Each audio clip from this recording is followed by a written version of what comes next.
So, where I left off at, there are people who apparently didn't care for me very much and they wanted me to leave Jacksonville, Florida. So, after my mother came to me and told me that my family would be is in danger and I needed to leave, I made a video and I uploaded it, and it was called I Am a Messenger. And in that video, I talked about my channeling experience, that I was a channeler. I was doing tarot and I would deliver messages for God. They wanted me to say a specific name. They wanted me to mention Baphomet's name in this video and say that that's who I was. Now, I didn't mention Baphomet's name in the video, but I did say that I was a messenger for God to allow messages to come through me, to flow through me, for people who needed it.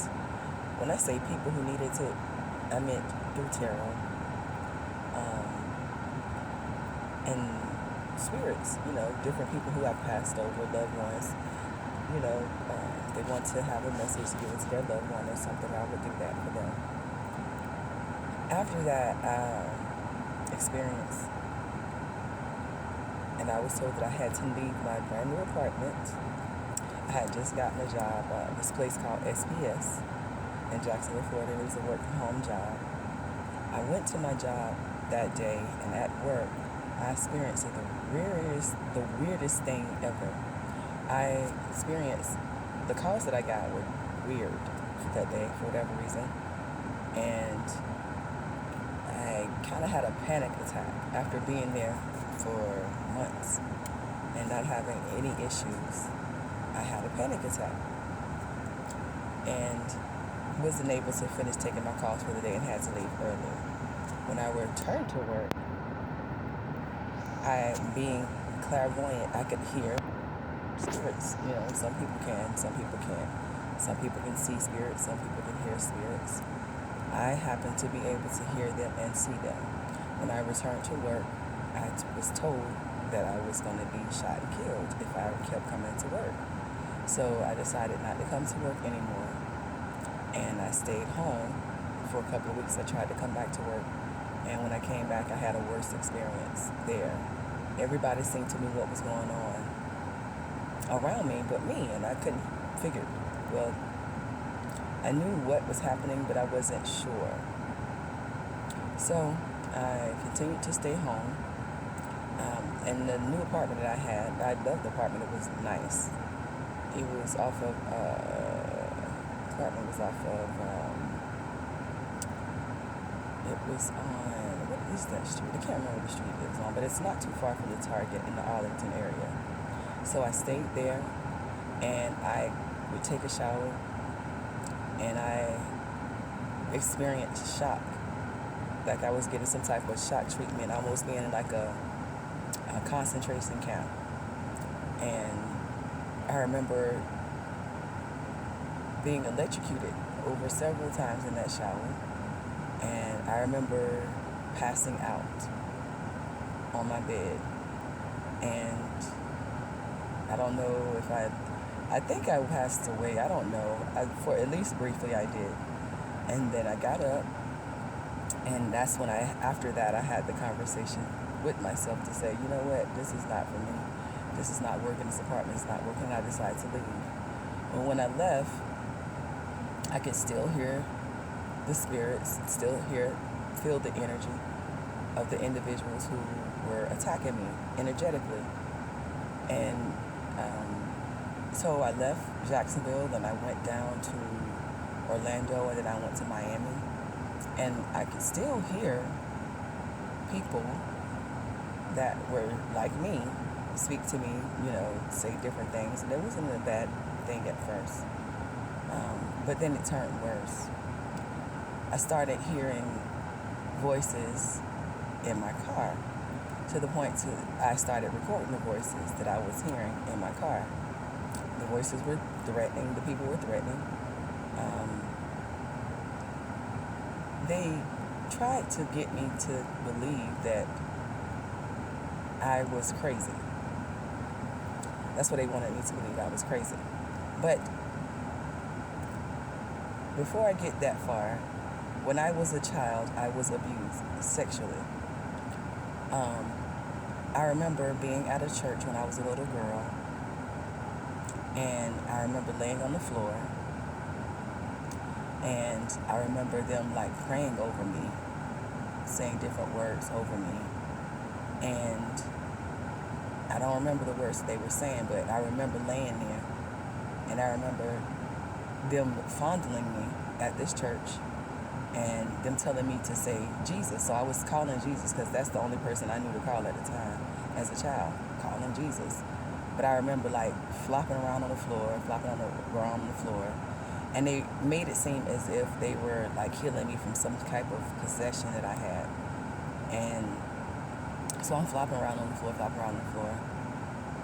And I also remember at that same church, if it's not that church, it was one that was after that, it was small churches. I remember one time a girl whose name was Felicia, like mine is. And she took me into the bathroom one day and told me to eat some boo-boo. And I was like, I don't want to eat that. I don't want to eat boo-boo. I don't want to eat that. And she was like, you got to taste it, taste a little bit of it, taste a little bit of it. And at the time, I was probably about 5 or 6 years old, maybe a little bit older than that. And she was an older girl. And I looked up to her. She was someone that I admired for whatever reason. I don't even know why I admired her, because I don't actually remember why I admire her. I think it's because she sang like I did. I've always had a really beautiful voice, and I've always sang at church. And she told me to eat it. And she pretty much picked it up out the toilet and put it in my mouth for me to eat. And I couldn't understand why she did that. And everybody was so strange in my family. I don't remember if I mentioned it to them or not. I was always taught to be afraid and not to tell. Like if something happened in my family, I was told not to tell. I always keep it to myself, and I did. I never remember telling anybody. But I was abused sexually by those people. And I remember being fondled. I remember being smothered with a pillow and fondled. I remember being subjected to activity that a normal child wouldn't be subjected to. And I dealt with that for years, and I never said anything to anybody about it. I kept it to myself. And then as I got older, I got into relationships, and it seems like they would never work. I used to be mad as a teenager all the time, and I was always hiding my smile. It seemed like I was always the odd man out, like everybody knew something was going on except for me. I never could put my finger on it as a kid, and I couldn't understand why. I would try to remember certain things, and I couldn't remember them. Like I would have like nervous jitters in my head. I couldn't remember certain things, certain details, and as I got older, those things continued to happen as far as like the anxiety, the nervous jitters, different things of that nature.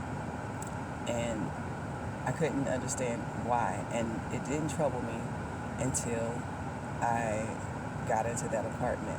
I mean, it troubled me. I can't say it didn't trouble me, but it didn't trouble me to this extent until I got into that apartment.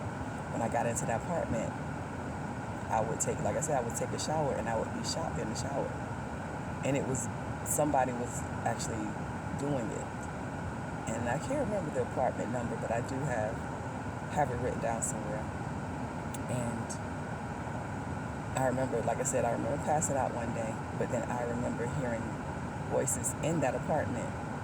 Now, I don't know if they had speakers or what, but it was more voices than I was used to hearing in that apartment. And there were some people who I know that are pretty well known around Jacksonville and surrounding cities and areas, whose voices that I heard.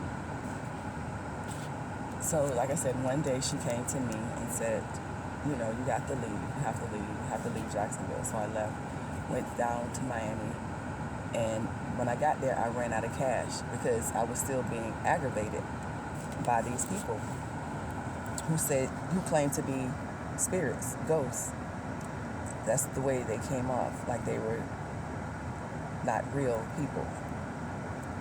So I left there, went back to Jacksonville to get my money right, get myself together, and I left there and went to Georgia. And when I got to Georgia, the same thing was happening. And so I'm like, okay, well, maybe it's because I'm a channeler. Maybe it's because I channel energies. I need to, you know, investigate this a little bit further, because I didn't want to accuse anybody of doing anything that they hadn't done, or say it was somebody that I did not, who I couldn't put my finger on and say, no, it wasn't that person wasn't there. Or I wanted to be sure of my words when I spoke them. So I went to Georgia. When I was in Georgia, I had the same experience in Georgia. And so I started to record different things. I started to, like in my car, there was something that happened to my car to where there was a connection made in my car, and I was able to hear people speaking in my car. And these were people that I knew. These were not strangers. These were people that I knew. Some type of system, something they hooked up in my car. And I know somebody out there knows what I'm talking about as far as the system that you can hook up in your car, and you can hear a connection. You can hear other people, other channels, almost like a dial-up. I would hear like a dial tone in my car, like they were calling my car phone. But I didn't have Bluetooth set up. I didn't have any dial-up service or satellite service in my car, so I couldn't figure it out. And so because I couldn't figure it out, I didn't go to the police. I didn't say anything to them about somebody's chasing me. You know, they won't leave me alone. And so I experienced this different places I would go, and I was told that it was, well, after I went to Jacksonville, no, after I went to Georgia, but while I was in Georgia, I got a place. And while I was there, I found a nice little house in this little neighborhood. It wasn't that expensive. And I moved in. And after I moved in, I started experiencing shock in the apartment. Well, not the apartment, small like apartment, but it was a house. I started getting shocked in the house. I had a puppy, and at the time, like, she was getting shocked too. Her little fluffy hair would stand up all over itself, and she was being shocked. I was being shocked to the point to where I wouldn't stay in the house. So I called the landlord and told him what was going on or whatever. She said it was nothing wrong with it, but I knew it was something wrong with it because the system was really, really outdated. And turns out, after being there maybe not even a month, I got a stroke. One day I was at the house and I was being shocked, and I got a stroke. I had a stroke. Went to the hospital, had to stay there a few days, and I was debilitated for a few months after that, and came back to Jacksonville. When I came back to Jacksonville, I stayed with a friend. I didn't want to stay there because I was there by myself. I had my sons with me at first, but when I went back to Jacksonville, I took them back so they can spend time with their family there, and came back, got the place. That happened to me, and well, actually, it took them back afterwards. And so after that happened with having the stroke and being in Georgia alone, I decided to go back to Jacksonville for a while. And at Jacksonville, I stayed with a friend. While I stayed with this friend, she became angry with me because she would want me to channel the energy of God. She wanted me to tell her how to do things, like how to make money, how to get out of different situations. And I would give her the messages that I was receiving. And to the point to where I got tired of giving her messages all the time. I was like, I'm not doing this all the time. You have to seek God for yourself. You have to look at things for yourself. And when I told her that, she got really angry with me. And she told me I could stay with her for a certain amount of time, and she cut the time short. But while I was there, I noticed some really strange things, like writing in her bathroom, her guest bathroom, what did I used. I used the shower one night, and then I saw where she had written like words on the shower, on the, I'm sorry, not the shower, not the not shower, but the mirror. And I couldn't see them until I took a hot shower, and then I could see where she had wrote words on the shower, on the mirror in the shower where I took the shower at. And I couldn't figure out at first. I took pictures of it because I thought it was strange. And then like a day or so later, I went in the kitchen and she had a jar, and the jar had broken eggs in it. And I was like, okay, so this looks like some witchcraft or some black magic or something that she's trying to do. A day or two maybe after that, she told me that she wanted me to leave. So I was like, all right, I'll leave, no problem. And she actually had somebody come over to the house to scare me, to tell me that they were going to kill me. It was one of her military friends. She was in the military. It was one of her military friends. It was a guy, and he threatened to kill me if I didn't leave. But he didn't say it to my face. He said it where I could hear it. So he was like there at the apartment, and he was talking loud enough for me to hear what was going on.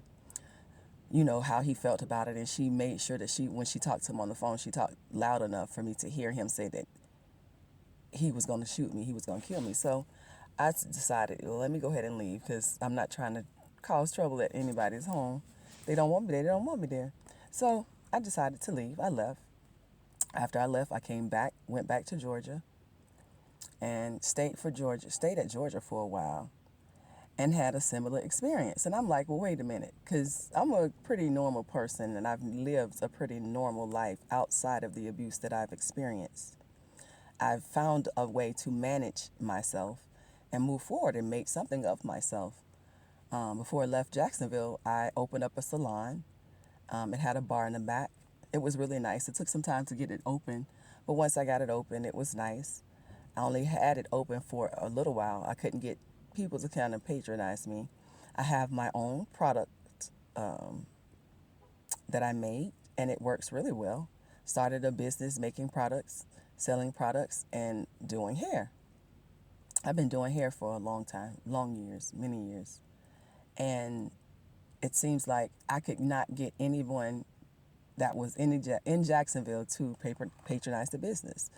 Um, so I'm like, well, what do I need to do in order to get this business off the ground? Because everybody else their business seems to be flourishing, but nobody would come to my business. Now I had clients, and the clients would come, but nobody would come work in the shop. Nobody would come around the shop or anything like that. So about maybe 3 months, 4 months, well, actually it's longer than that. I want to say maybe 3 months after I opened the shop, I closed it. But I had it for a while because I had to do some work on it. I had to lay the floors, lay the tile. I did all those things.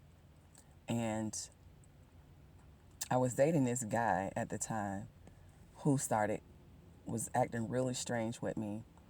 And he moved in. Before he was acting strange, he moved in. We moved in together. I had a nice little townhouse. It was a pretty big townhouse over in Bartram. Nice area town in Jacksonville. Pretty, not as new as it is now. What Not as new as it was then, but it was a new area. And I remember going to bed one night, and when I woke up and I had pooped on myself in my sleep. And that was strange for me. I've never had an experience where I was asleep that I remember and I actually pooped on myself. So I woke up out the bed. I was completely embarrassed. I woke up, got myself together, cleaned myself up, but it always struck me as strange. And then one day I saw him going in my laptop, and I asked him, what was he doing in my laptop? And he said he was just looking at some stuff in my laptop, and we had a little disagreement about that. Come to find out, he was actually stealing information from my laptop so that he can use it against me. And he did a lot of fraud on my accounts. He tried to open up a line of credit. He got pertinent detailed information because I kept a lot of information in that particular laptop. I Ended up breaking up with him after we bought a house. We stayed together a few months after that, and I bought a house. And after I bought the house, we stayed there for a while, and I found out that he was still seeing other women, and I found out that he would make videos of girls, people that he slept with, and he would post videos of them, and I saw a couple of young girls on there, and it didn't sit right with me, so I left him. But he used to cook all the time. He liked cooking, and I later found out that he was putting something in my food. So apparently he was into like black magic, voodoo, different things of that nature, and he was doing it to get me to attach myself to him and be with him versus being with myself. So everybody that was in my family, everyone that was in my family, at the time I was going to church, everyone that was in my family liked him. But I was like, y'all, I don't think this is the guy for me. And they tried to make it seem, well, it's your fault, your fault, your fault, your fault. And I was never the type of person to be a troublemaker, and even a relationship. I was the type of person, I'm a loyalty type of person. I stay loyal. And if something is off, I try to stick it out. Sometimes too long, but sometimes not, you know. And so I was like, no, something is wrong. And I knew something was wrong because something was wrong. And so I decided to let it go. And when I did, because I had invested so much of myself into the relationship, I had to end up selling the home. So I sold the home and I left. And when that happened prior to me leaving Jacksonville the first time. The first time I left Jacksonville, I was told that there were people after me that were Masonic. They were Masons. That was the initiate for this whole thing. And that's what really made me afraid, because I didn't know a Mason that would try to end someone's life. I never knew much about them than I thought. And so I was afraid. I was afraid for my life because all of these things were happening to me like all of a sudden for no reason.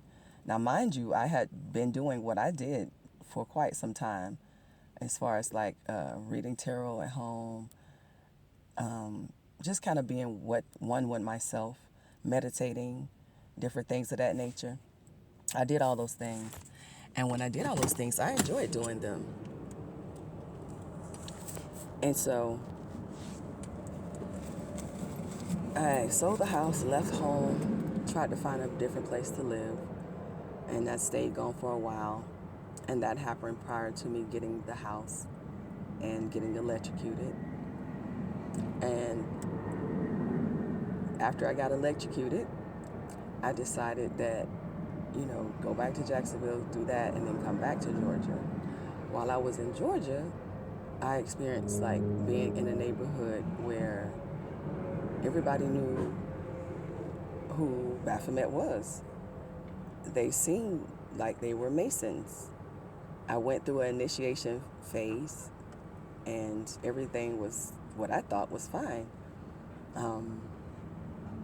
But after getting chased in Georgia also, I was like, something is not right. And I wasn't sure what happened, but I went back to Jacksonville. When I went back to Jacksonville, I went to a friend, family member's house and stayed there for a while. And I had a few channeling experiences while I was there, and was told I had to leave.